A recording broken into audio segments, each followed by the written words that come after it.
Chris Bryant. Thank you, Mr. Speaker. Given the circumstances that the Prime Minister describes, isn't it increasingly difficult to explain the behaviour of the UKTI Special Ambassador for Trade, who is not only a very close friend of Saif Gaddafi, but is also a close friend of the convicted Libyan gun smuggler Tariq Kaitouri?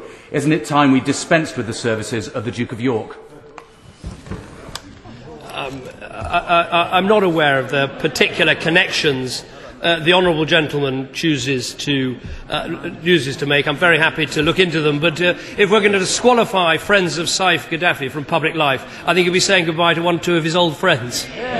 Order. I'm extremely grateful to the Prime Minister for his reply, but can I just say for future reference that references to members of the royal family should be very rare, very sparing, and very respectful. Order. We have to be very careful in our handling of these matters, and I hope that we will be. Mr. James Gray, very clearly on the record. Point of order, Mr. Chris Bryant. Thank you very much, Mr. Speaker. Of course, I fully agree with the stricture that you laid upon us earlier in relation to naming members of the royal family. But I'm sure you'll agree with me that in reading Erskine May, the only reference to this is that the irregular use of the Queen's name to influence the decision of the House is unconstitutional in principle and inconsistent with the independence of Parliament.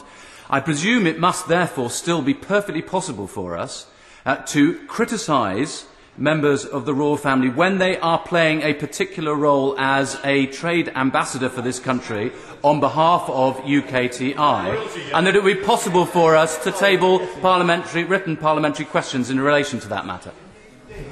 My understanding off the top of my head is that the honourable gentleman is correct. No, my understanding is that the honourable gentleman is correct. The honourable gentleman is an assiduous follower of the use of language, and I think that he will recall that in making the observation I did, I emphasised the importance of treating these matters with great care, and I said that, on the whole, it was preferable if references to members of the royal family were both sparing and respectful. But the entitlement to raise matters, which, in a sense, the honourable gentleman is pleading in evidence this afternoon, is, I think, undisputed. And his understanding of Erskine May on this occasion, as I have to admit, on most, is notably accurate. Point of order. Point of order, Mr. Gareth Thomas. Mr. Speaker.